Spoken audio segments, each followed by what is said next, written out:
नमस्कार दोस्तों, आज की एक महत्वपूर्ण कक्षा में आपका हार्दिक स्वागत, अभिनंदन। यह कक्षा सभी प्रकार की टेट परीक्षाएं, चाहे वो REET, C TET, S TET, P TET, किसी भी राज्य की कोई भी टेट परीक्षा है, उसमें L1 के लिए एक महत्वपूर्ण विषय रहता है ईवीएस। उस पर हम आज परिचर्चा करेंगे और इसका मुख्य टॉपिक रहेगा पर्यावरण शिक्षण का अर्थ, महत्व, उद्देश्य एवं विकास। इस टॉपिक पर आधारित MCQ टेस्ट सीरीज लेकर के आज मैं आपके सामने उपस्थित हूं, जो कि एक महत्वपूर्ण टॉपिक रहता है। तो आइए हम शुरू करते हैं प्रथम क्वेश्चन से, MCQ पार्ट फर्स्ट। तो देखिए आपकी स्क्रीन पर फर्स्ट प्रश्न आ चुका है। पहला प्रश्न है आपका, स्थानों, दूरियों और दिशाओं की सापेक्ष स्थिति को समझने की क्षमता है। क्या होती है, इन सभी चीज़ों को ध्यान से देख करके आपको आंसर देना है। तो स्थानों, दूरियों और दिशाओं की सापेक्ष स्थिति को समझने की क्षमता है। तो इसमें प्रथम जो है आपका रहेगा ए, दिशात्मक कौशल कहलाता है, चित्रण कौशल कहलाता है बी पार्ट के अंतर्गत, सी पार्ट है स्थितीय कौशल और डी है ग्राफिक कौशल। आपको इस प्रश्न का आंसर देना है कि स्थानों, दूरियों और दिशाओं की सापेक्ष स्थिति को समझने की क्षमता है। तो किस में रहती है? ए है दिशात्मक कौशल, बी है चित्रण कौशल, सी है स्थितीय कौशल और डी है ग्राफिक कौशल। तो आप इसका आंसर दें कि इसका आंसर क्या रहेगा। तो इसका आंसर रहेगा सी। क्या रहेगा? स्थितीय कौशल कहलाता है। तो मूल आंसर क्या रहेगा इस प्रश्न का? सी आंसर रहेगा। चलिए नेक्स्ट प्रश्न करते हैं, जो आपका दूसरा प्रश्न है। ईवीएम शिक्षण अधिगम में कक्षा में प्राप्त अधिगम को विद्यालय के बाहर के जीवन से जोड़ने और इसे समृद्ध करने का तात्पर्य है। एक बार पुनः प्रश्न सुनिए। ईवीएम शिक्षण अधिगम में कक्षा में प्राप्त अधिगम को विद्यालय के बाहर के जीवन से जोड़ने और इसे समृद्ध करने का तात्पर्य है। तो क्या होता है इसका तात्पर्य? आंसर दीजिए। तो आपका ए रहता है, ए ऑप्शन है पाठ्य पुस्तकों से बाहर जाना। ए ऑप्शन है पाठ्य पुस्तकों से बाहर जाना। बी ऑप्शन रहता है वैश्विक पर्यावरणीय मुद्दों और चिंताओं को पाठ्य पुस्तकों से लिंक करना। बी ऑप्शन है वैश्विक पर्यावरणीय मुद्दों और चिंताओं को पाठ्य पुस्तकों से लिंक करना। सी ऑप्शन रहता है पूर्ण विद्यालय दृष्टिकोण और डी रहता है पाठ्य चर्चा से बाहर आना, पाठ्यचर्यों से बाहर आना। तो आप इसका आंसर दीजिए कि इसका सही उत्तर क्या होगा। दो के अंतर्गत आपका आंसर क्या रहेगा? ए आंसर रहेगा, बी रहेगा, सी रहेगा या डी रहेगा? बताइए जरा कौन सा आंसर रहेगा इसका। तो इसका सही आंसर रहेगा बी। क्या रहेगा इसका सही आंसर? बी आंसर जो है वो इसका राइट आंसर रहेगा। वैश्विक पर्यावरणीय मुद्दों और चिंताओं को पाठ्य पुस्तकों से लिंक करना जो है वो ईवीएम शिक्षण अधिगम में कक्षा में प्राप्त अधिगम को विद्यालय के बाहर के जीवन से जोड़ने और इसे समृद्ध करने का मुख्य आधार रहता है। तो ईवीएस जो है, इन्वायरमेंट स्टडीज जो है, वो शिक्षण अधिगम के द्वारा वैश्विक पर्यावरणीय मुद्दों और चिंताओं को पाठ्य पुस्तकों से लिंक करता है। ये इसकी मूलभूत विशेषता रहती है। नेक्स्ट प्रश्न देखिए, 3 नंबर प्रश्न है। ईवीएस पाठ्य पुस्तक में सपेरों पर एक अध्याय है। ईवीएस पाठ्य पुस्तक में सपेरों पर एक अध्याय है। इसका उद्देश्य बच्चों को जागरूक करना है और संवेदनशील बनाना है। एक बार पुनः प्रश्न सुनिएगा कि ईवीएस पाठ्य पुस्तक में सपेरों पर एक अध्याय है। इसका उद्देश्य बच्चों को जागरूक करना और संवेदनशील बनाना है।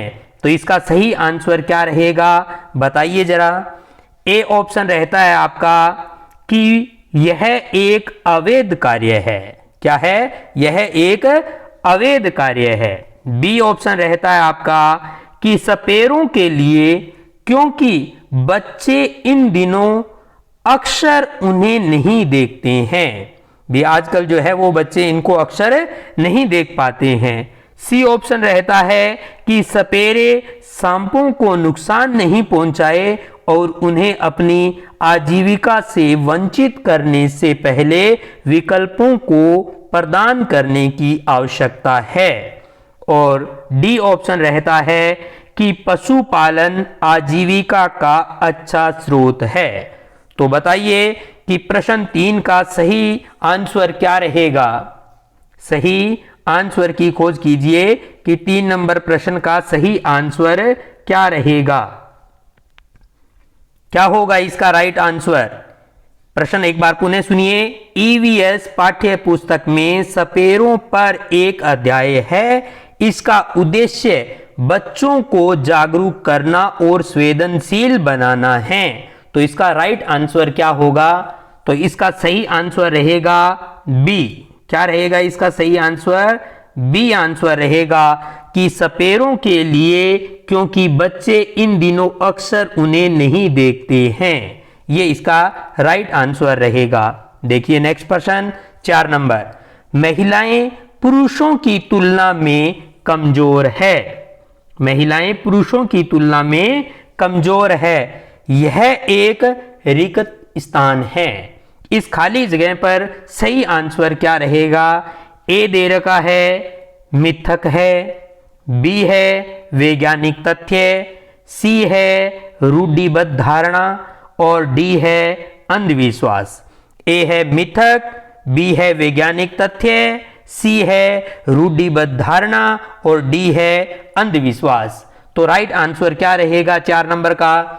बताइए जरा 4 नंबर में सही आंसर क्या आएगा? बी महिलाएं पुरुषों की तुलना में कमजोर है। यह एक रिक्त स्थान है। तो राइट आंसर क्या रहेगा? इसका राइट आंसर रहेगा सी। क्या रहेगा? सी इसका राइट आंसर रहेगा। रूढ़िबद्ध धारणा है। तो महिलाएं पुरुषों की तुलना में कमजोर है, यह एक रूढ़िबद्ध धारणा है। ठीक है, तो ये इसका सही आंसर जो है वो रहेगा। देखिए आपकी स्क्रीन पर आ चुका है 5वां प्रश्न। 5वें प्रश्न के अनुसार आप देखिए, कक्षा 4th की एक शिक्षिका ने अपने विद्यार्थियों से कहा, कुछ वयोवृद्ध लोगों से यह पूछिए कि जब वे जवान थे तो क्या उन्होंने कुछ ऐसे पौधे देखे थे जो आजकल नहीं दिखाई पड़ते हैं। चौथी कक्षा के बच्चे से शिक्षिका ने कहा कि कुछ वयोवृद्ध लोगों से यह पूछिए कि जब वे जवान थे तो क्या उन्होंने कुछ ऐसे पौधे देखे जो आजकल दिखाई नहीं देते हैं। तो उपरोक्त प्रश्न के पूछे जाने पर निम्नलिखित में से किस कौशल के आकलन की संभावना नहीं है। तो जो ये शिक्षिका के द्वारा प्रश्न पूछा गया है, इसमें किस कौशल के अवलोकन की संभावना नहीं है, ये आपको इसके अंतर्गत खोज करके बताना है। जिसमें आपका ए रहता है चर्चा, बी ऑप्शन है प्रश्न पूछना, सी ऑप्शन है अभिव्यक्ति और डी ऑप्शन है प्रयोग। तो ए, बी, सी और डी के अनुसार सही आंसर क्या होगा उसकी खोज आपको करनी है। ए है चर्चा, बी है प्रश्न पूछना, सी है अभिव्यक्ति और डी है प्रयोग। तो सही आंसर क्या होगा 5 नंबर में? बताइए जरा सही आंसर क्या होगा। इसका राइट आंसर जो है वो क्या होगा, डी इसका राइट आंसर रहेगा। सही उत्तर क्या है इसका, डी। ये क्या है, एक प्रयोग है। क्या रहेगा, ये प्रयोग है। तो इसका आंसर जो है वो डी आंसर सही रहेगा। देखिए नेक्स्ट क्वेश्चन 6 नंबर। दिए गए प्रश्न को ध्यान से पढ़िए। जो प्रश्न दे रखा है उसको ध्यानपूर्वक देखिए जरा। क्या आपने अपने घर या स्कूल के आसपास जानवर देखे हैं? क्या आपने अपने घर या स्कूल के आसपास जानवर देखे हैं जिनके छोटे बच्चे हैं? जिनके छोटे बच्चे हैं, अपनी नोटबुक में उनके नाम लिखिए। अपनी नोटबुक में उनके नाम लिखिए। इस प्रश्न के माध्यम से किस प्रक्रम कौशल का आकलन किया गया है? आपको इस प्रश्न के अंतर्गत प्रक्रम कौशल का आकलन जो किया गया है उसके बारे में बताना है। क्या आपने अपने घर या स्कूल के आसपास जानवर देखे हैं जिनके छोटे बच्चे हैं? अपनी नोटबुक में उनके नाम लिखिए।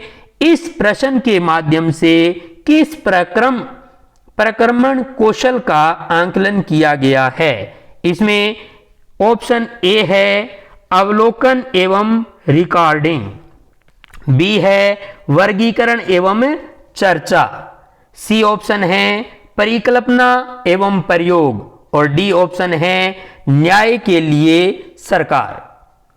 ए, बी और सी और डी ऑप्शन के अंतर्गत सही आंसर क्या रहेगा, इसकी खोज आपको इस प्रश्न के आधार पर करनी है। बी राइट आंसर क्या है? ए है अवलोकन एवं रिकॉर्डिंग, बी है वर्गीकरण एवं चर्चा, सी है परिकल्पना एवं प्रयोग और डी है न्याय के लिए सरकार। तो बताइए जरा राइट आंसर क्या होगा? इसका राइट और सही आंसर जो है वो क्या रहेगा? इसका सही आंसर है ए। क्या रहेगा इसका आंसर? ए जो है वो इसका राइट आंसर है अवलोकन एवं रिकॉर्डिंग। तो प्रक्रमण कौशल का आकलन जो है वो किसके आधार पर? अवलोकन एवं रिकॉर्डिंग के आधार पर जो है वो किया गया है। तो ये विशेषता रहती है इस प्रश्न के पीछे। नेक्स्ट है आपका 7वां प्रश्न। 7वें प्रश्न में है पर्यावरण अध्ययन के शिक्षण में उन प्रक्रिया पर आधारित कौशलों को बढ़ावा दिया जाना चाहिए जो पूछताछ आधारित प्रत्यक्ष अनुभवों के केंद्र बिंदु है। निम्नलिखित में से कौन सा एक ऐसा कौशल नहीं है? तो आपको इसमें से खोजना है कि कौन सा उपरोक्त जो कौशल है वो इससे संबंधित नहीं है। एक बार पुनः प्रश्न सुनिए कि पर्यावरण अध्ययन के शिक्षण से उन प्रक्रिया एवं आधारित कौशलों को बढ़ावा दिया जाना चाहिए जो पूछताछ आधारित प्रत्यक्ष अनुभवों के केंद्र बिंदु हैं। निम्नलिखित में से कौन सा एक ऐसा कौशल नहीं है? ए ऑप्शन रहता है पूर्वानुमान, बी ऑप्शन है निर्धारण, सी ऑप्शन है निष्कर्ष निकालना और डी ऑप्शन है अवलोकन। तो इसका राइट आंसर क्या रहेगा? ए ऑप्शन है पूर्वानुमान, बी है निर्धारण, सी है निष्कर्ष निकालना और डी है अवलोकन। तो राइट आंसर जो है वो इसका क्या रहेगा? इसका राइट आंसर रहेगा बी। क्या रहेगा? बी जो है वो इस प्रश्न का सही उत्तर रहेगा निर्धारण। तो इसका तात्पर्य क्या रहेगा? निर्धारण करना रहेगा। यह 7वें प्रश्न का सही उत्तर रहेगा। देखिए 8वां प्रश्न, ईवीएस संक्षेपण अर्थ में प्रयुक्त होता है। एक बार पुनः प्रश्न सुनिए। ईवीएस संक्षेपण, फिर रिक्त स्थान दिया गया है, रिक्त स्थान अर्थ में रिक्त प्रयुक्त होता है। ईवीएस संक्षेपण रिक्त स्थान अर्थ में प्रयुक्त होता है। इसका राइट आंसर क्या रहेगा? ए है इन्वायरमेंटल स्किल्स, बी है इन्वायरमेंटल साइंस, सी है इन्वायरमेंटल सोर्सेज और डी है इन्वायरमेंटल स्टडीज। तो इन चार ऑप्शन में से प्रश्न संख्या 8 का सही उत्तर क्या होगा, उसका निष्कर्ष आपको निकालना है। तो इस ईवीएस संक्षेपण रिक्तस्थान अर्थ में प्रयुक्त होता है का राइट आंसर क्या होगा। तो इसका राइट आंसर होगा डी। क्या रहेगा? D, environmental studies. तो इसका सही आंसर क्या रहेगा? डी आंसर जो है वो इस प्रश्न का सही उत्तर रहेगा। नेक्स्ट प्रश्न देखिए 9 नंबर। प्राथमिक स्तर पर ईवीएस की पढ़ाई एक प्रमुख उद्देश्य है। प्रश्न एक बार पुनः सुनिए। प्राथमिक स्तर पर ईवीएस की पढ़ाई का एक प्रमुख उद्देश्य है। तो प्राथमिक स्तर पर ईवीएस की पढ़ाई का क्या उद्देश्य रहता है, उसका चुनाव जो है वो आपको इन ऑप्शन में ढूंढना है, जिनमें ए ऑप्शन रहता है आपका विषय की मूल संकल्पनाओं की गहन समझ विकसित करना। ए ऑप्शन क्या है? विषय की मूल संकल्पनाओं की गहन समझ विकसित करना। बी ऑप्शन है अगले स्तर के अध्ययन के लिए विद्यार्थियों को तैयार करना। अगले स्तर के अध्ययन के लिए विद्यार्थियों को तैयार करना। और सी ऑप्शन रहता है कक्षा की पढ़ाई को शिक्षार्थी के विद्यालय से बाहर के जीवन से संबंधित करने में सहायता करना। पुनः सुनिए सी ऑप्शन, कक्षा की पढ़ाई को शिक्षार्थी के विद्यालय से बाहर के जीवन से संबंधित करने में सहायता करना। और डी ऑप्शन रहेगा स्वतंत्र रूप से हस्तसिद्ध क्रियाकलाप को करने का कौशल अर्जित करना। डी ऑप्शन है स्वतंत्र रूप से हस्तसिद्ध क्रियाकलापों को करने का कौशल अर्जित करना। तो 9 नंबर प्रश्न का सही आंसर आपको खोजना है कि सही आंसर क्या रहेगा। प्रश्न एक बार पुनः रिपीट कर देता हूं कि प्राथमिक स्तर पर ईवीएस की पढ़ाई का एक प्रमुख उद्देश्य है।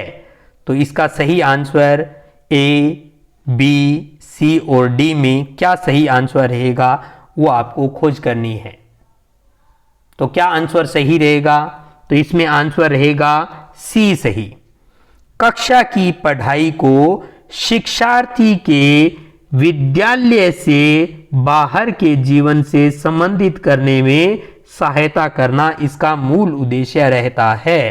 तो इसका आंसर सी सही हो जाएगा। नेक्स्ट है आपका 10वां प्रश्न। कक्षा 5 की अध्यापिका माहिका चाहती है कि उसके विद्यार्थी आसपास के पौधों का अवलोकन करें। सार्थक अधिगम के लिए उसे बच्चों को क्या करने के लिए प्रोत्साहित करना चाहिए? एक बार पुनः रिपीट करता हूं प्रश्न।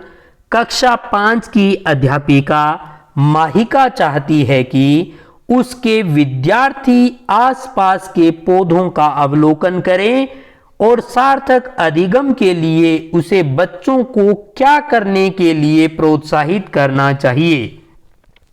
ए ऑप्शन रहेगा यह समझना कि पौधे की सजीव होते हैं।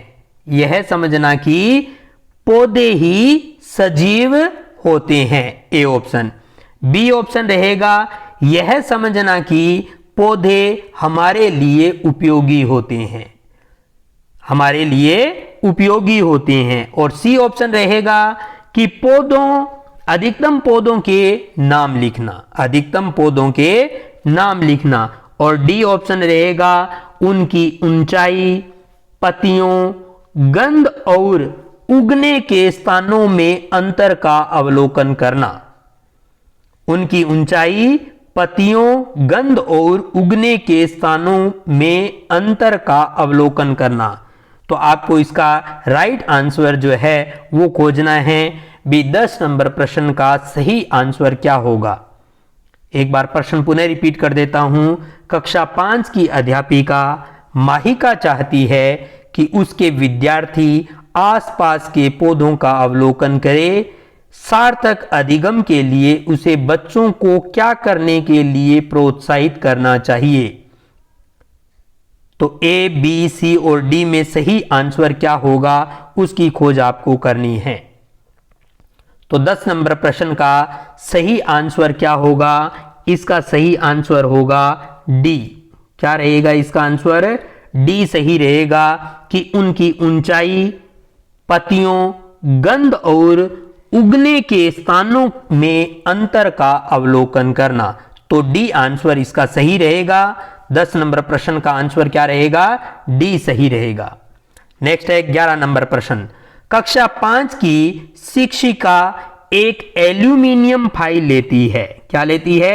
एक एल्यूमिनियम की फाइल लेती है और पानी में डाल देती है। उस फाइल को पानी में डाल देती है एवं दिखाती है कि वह ऊपर तैरता है। भी पहले डाला तो वह पानी में डालने पर ऊपर तैर रही है। फिर वह फाइल को मरोड़कर जोर से दबाती है, अर्थात उसको निचोड़ देती है पानी में, और फिर से पानी में डालती है तथा विद्यार्थियों शिक्षार्थियों को दिखाती है कि वह डूबता है। बाद में वह शिक्षार्थी को यह सोचने और कारण देने के लिए कहती है कि ऐसा क्यों हुआ। इस प्रश्न का उत्तर देने में निम्नलिखित में से कौन सा प्रक्रम कौशल उपयोग किया जाएगा? भी किस प्रक्रम कौशल का उपयोग जो है वो इस प्रश्न का उत्तर देने के लिए उपयोगी रहेगा, ये बताना है। प्रश्न एक बार सारगर्भित रूप से फिर बता देता हूं कि एक शिक्षिका एल्यूमिनियम की फाइल लेती है और उसको पानी में डालती है तो वह फाइल तैरती रहती है। फिर पुनः उसको जो है वो पानी में दबा करके डाल देती है तो वह फाइल जो है वो पानी में डूब जाती है। अब शिक्षिका का प्रश्न रहता है कि ऐसा क्यों होता है, सोचने और कारण देने के लिए कहती है। भी शिक्षार्थियों को कहती है कि ऐसा क्यों हो रहा है, इसका कारण दीजिए। तो इस प्रश्न हेतु जो है आपको यह बताना है कि इसमें कौन सा प्रक्रम कौशल का प्रयोग जो है वो इस प्रश्न के उत्तर देने के लिए उपयोगी रहेगा, जिनमें आपका ए ऑप्शन रहता है मापन। ए ऑप्शन क्या है? मापन। बी ऑप्शन है परिकल्पना, और सी है वर्गीकरण, और डी है अवलोकन। ए मापन, बी परिकल्पना, सी वर्गीकरण और डी है अवलोकन। तो अब इसमें राइट आंसर क्या रहेगा 11 नंबर प्रश्न का, वो आपको बताना है। सही उत्तर खोजना है। तो सही उत्तर क्या रहेगा इस प्रश्न का? तो सही उत्तर रहेगा इस प्रश्न का बी। ये क्या है? एक परिकल्पना। क्या रहेगा इसका सही आंसर? बी। प्रक्रम कौशल का प्रयोग जो है वो किया गया है वो कौन सा है? परिकल्पना इसका सही आंसर रहेगा। तो नेक्स्ट प्रश्न है 12वां।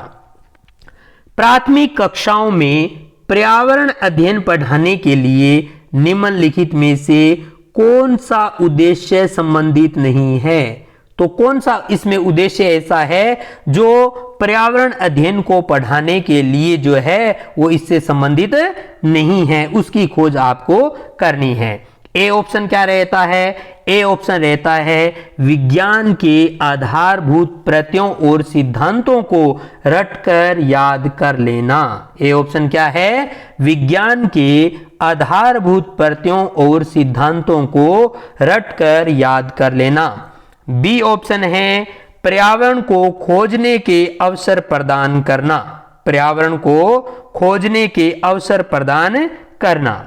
सी ऑप्शन रहेगा अवलोकन, मापन, भविष्य कथन और वर्गीकरण जैसे कौशलों का विकास करना। और डी ऑप्शन रहता है भौतिक और सामाजिक परिवेश के प्रति संवेदनशीलता विकसित करना। तो ए, बी, सी और डी ऑप्शन में सही आंसर क्या रहेगा उसकी खोज आपको करनी है। प्रश्न एक बार पुनः रिपीट कर देता हूं। प्राथमिक कक्षाओं में पर्यावरण अध्ययन पढ़ाने के लिए निम्नलिखित में से कौन सा उद्देश्य संबंधित नहीं है? तो सही आंसर क्या रहेगा वो आपको बताना है ए, बी, सी और डी में से। तो सही आंसर क्या रहेगा? इसका सही आंसर रहेगा ए। तो इस प्रश्न का आंसर ए जो है वो सही रहेगा। विज्ञान के आधारभूत प्रत्ययों और सिद्धांतों को रट कर याद कर लेना जो है वो प्राथमिक कक्षाओं में पर्यावरण अध्ययन पढ़ाने के लिए जो है वो आवश्यक नहीं है। ये उद्देश्य जो है वो इस बात से संबंधित नहीं है, इसलिए ए आंसर जो है वो सही रहेगा। अब है प्रश्न नंबर 13, निम्नलिखित में से कौन सा प्राथमिक स्तर पर पर्यावरण अध्ययन शिक्षण का उद्देश्य नहीं है? तो कौन सा जो है वो पर्यावरण अध्ययन के शिक्षण का उद्देश्य नहीं है, इसकी खोज आपको करनी है। तो क्या रहेगा? देखिए, अब इसमें एक नंबर ऑप्शन है ए, कक्ष में होने वाले अधिगम को विद्यालय के बाहर की दुनिया के साथ जोड़ना। ये ऑप्शन क्या है? कक्ष में होने वाले अधिगम को विद्यालय के बाहर की दुनिया के साथ जोड़ना। बी ऑप्शन है, शिक्षक कक्ष में कड़े अनुशासन को सुनिश्चित करे। शिक्षक कक्ष में कड़े अनुशासन को सुनिश्चित करे। और सी ऑप्शन रहेगा, बच्चों को प्रश्न पूछने के लिए अवश्य अभिप्रेरित करना चाहिए।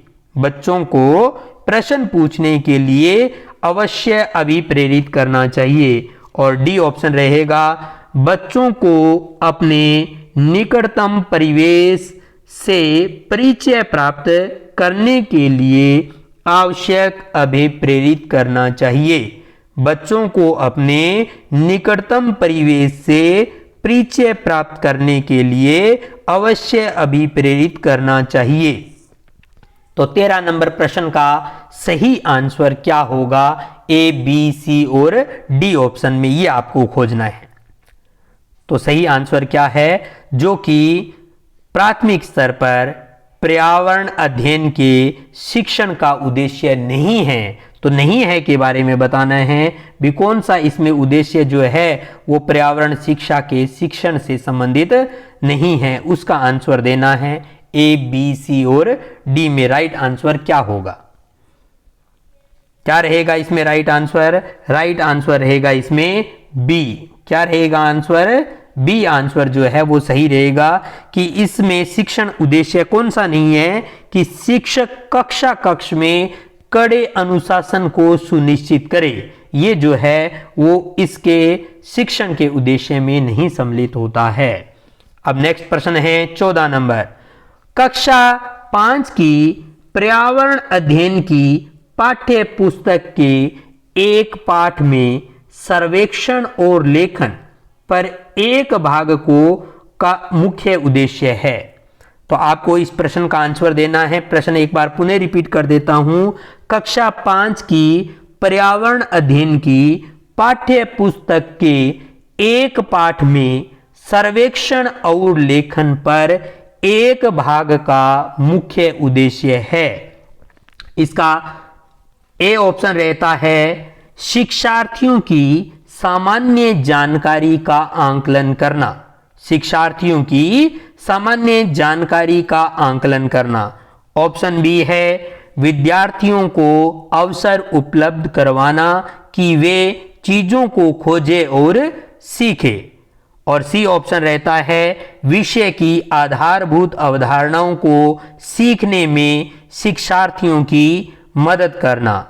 और डी ऑप्शन रहता है, शिक्षार्थियों के व्यवहार कौशल में सुधार करना। तो इसमें सही आंसर क्या होगा उसकी आपको खोज करनी है प्रश्न संख्या 14 में। तो राइट आंसर क्या है बताएं जरा? ए, बी, सी, डी। ए सही है या बी सही है या सी सही है या डी सही है? तो कौन सा आंसर इसमें सही होगा उसका मूल्यांकन आपको करना है। तो इसका राइट आंसर क्या रहेगा? बी आंसर जो है वो इसका सही आंसर रहेगा। शिक्षार्थियों को अवसर उपलब्ध करवाना कि वे चीजों को खोजे और सीखे, तो ये जो है वो इसका राइट आंसर रहेगा। तो 14 नंबर प्रश्न का राइट आंसर क्या रहेगा? बी रहेगा। तो नेक्स्ट है आपका 15वां प्रश्न। कक्षा 5 की ईवीएस की पाठ्य पुस्तक के किस पाठ में सोचिए और चर्चा कीजिए भाग में नीचे दिया गया कथन लिखा है? यदि आपके गांव और शहर में एक सप्ताह तक पेट्रोल डीजल न हो तो क्या होगा? इस कथन का मुख्य उद्देश्य है। तो इसके बारे में आपको बताना है। प्रश्न एक बार पुनः रिपीट करता हूं। कक्षा 5 की ईवीएस की पाठ्य पुस्तक के किसी पाठ में सोचिए और चर्चा कीजिए भाग में नीचे दिया गया कथन लिखा है। यदि आपके गांव और शहर में एक सप्ताह तक पेट्रोल और डीजल न हो तो क्या होगा? इस कथन का मुख्य उद्देश्य है। तो मुख्य उद्देश्य क्या रहेगा? इसमें ए ऑप्शन है आपका छात्रों को तेल के न्याय संगत उपयोग के बारे में संवेदनशील बनाना। ए ऑप्शन क्या है? छात्रों को तेल के न्याय संगत उपयोग के बारे में संवेदनशील बनाना। बी ऑप्शन है छात्रों को पेट्रोल और डीजल के स्रोतों के बारे में मूल्यांकन। और सी ऑप्शन रहता है वास्तविक जीवन की चिंताओं को समझने हेतु कल्पना और सोचने विचारने की कुशलता को बढ़ावा देना। और डी ऑप्शन है पेट्रोल और डीजल की कमी के बारे में जागृति उत्पन्न करना। ए, बी और सी व डी ऑप्शन में राइट आंसर क्या रहेगा उसकी खोज आपको करनी है। तो सही आंसर क्या होगा? ए सही है, बी सही है, सी सही है या डी सही है? कौन सा आंसर सही रहेगा?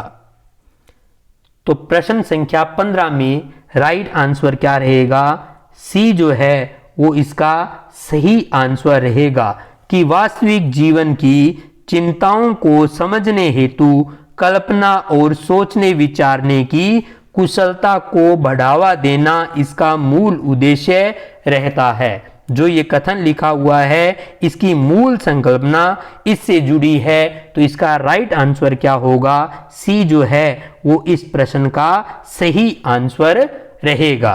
तो ये थी आपके पास में एमसीक्यू आधारित टेस्ट सीरीज जो कि आपके सामने प्रस्तुत थी, जो आपको अपनी तैयारी को और अत्यधिक सुदृढ़ और मजबूत बनाने में आपका साथ देगी, योगदान देगी।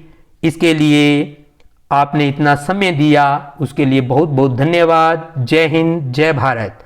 नेक्स्ट टेस्ट सीरीज में पुनः हमारी मुलाकात होगी और वो टेस्ट सीरीज का अगला टॉपिक एमसीक्यू टेस्ट 2 का क्या रहेगा? पर्यावरण शिक्षण नीति। तो इस टॉपिक को पढ़ करके आप अपडेट हो जाएं, तैयार रहें। जल्द ही हमारी इस टॉपिक को लेकर के पुनः मुलाकात होगी और हम देखेंगे कि आप की तैयारी किस स्तर तक पहुंच गई है। आप अपनी तैयारी का स्वयं मूल्यांकन करें और इस टेस्ट को पीडीएफ के रूप में प्राप्त करने हेतु डिस्क्रिप्शन में जाकर के एक लिंक दिया हुआ है, उस लिंक को आप ओपन करें, आपको इसकी पीडीएफ भी प्राप्त हो जाएगी। और इसको आप निरंतर गति से जो है वो टेस्ट को हल करते रहें। नेक्स्ट टेस्ट में फिर मुलाकात होती है, तब तक के लिए जय हिंद, जय भारत।